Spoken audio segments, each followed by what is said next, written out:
Greetings, everyone. Wow, what a absolutely beautiful Monday after Easter it is. It's gorgeous, it's cool, but it is sunny, bright, not a cloud in the sky. It is awesome. You know what else is awesome? It's our psalm reading for this coming week. It's one of the shortest psalms in the Psaltery. I'm going to read the whole thing. It's going to take me like 15 seconds. How very good and pleasant it is when kindred live together in unity. It's like the precious oil on the head, running down upon the beard, on the beard of Aaron, running down over his collar of his robes. It is like the dew of Hermon, which falls on the mountains of Zion, for there the Lord ordained his blessing, life forevermore. See how short that was? Yep, Psalm 133. It's part of a grouping of 15 psalms called the Psalms of Ascents, which means ascending, going up into the temple from the place where the women and the outsiders would be to where the men would now go up to the upper part of the temple for worship. Yeah, that's just the way it was back then. The men went up, women and children stayed back. And also any foreigners, they also had to stay back as well. But Psalms of Ascent, 15 stairs, 15 psalms, and probably there was a priest on each step who would be reciting this psalm as you went up into the time for worship.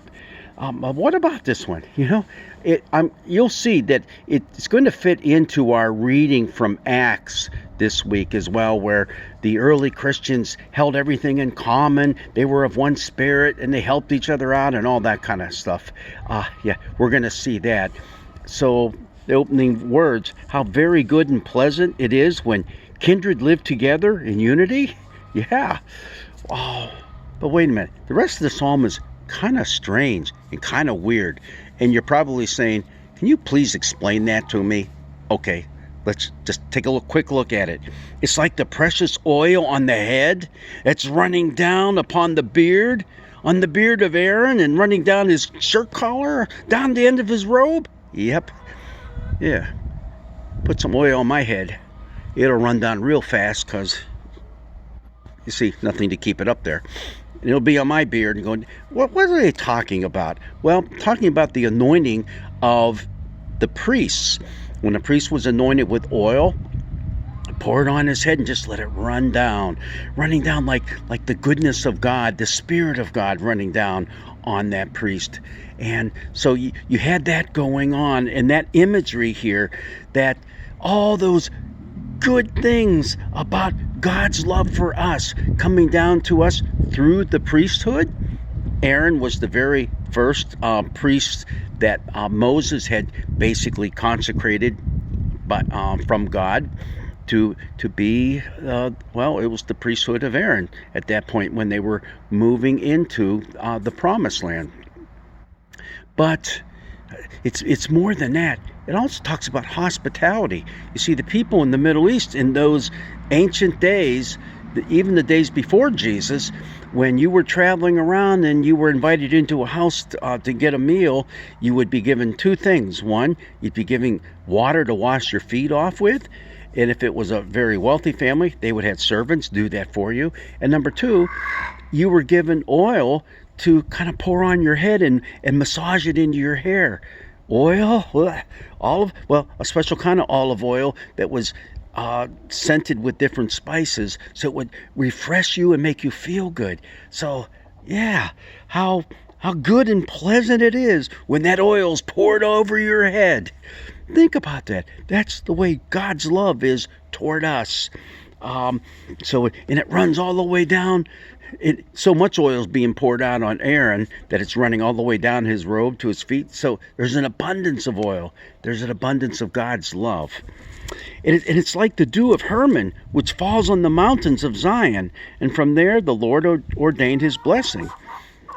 The dew of Hermon, what's that? Well, you see, during this long summer season, things kind of dried up in Israel. Mount Hermon is way up in the north, and it would cool off up there quite often. Why? Well, number one, there's snow on those mountain peaks. It's still melting away, so the air would get pretty cool. And so all that humidity that built up during the day, it would form as dew, and it would run into the river. Now, yeah, I'm not all that certain that It was the dew that was shooting all the way down into Zion, into Jerusalem.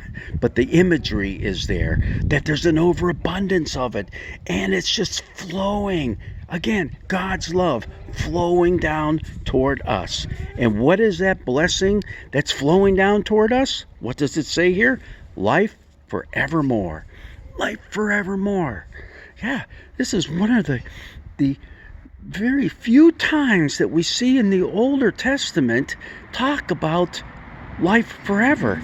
Because normally, life was considered to be the years you spent here on this earth, and your afterlife were your descendants. That's how you lived on, was through your descendants. So you wanted to leave a great heritage for them, and we still do.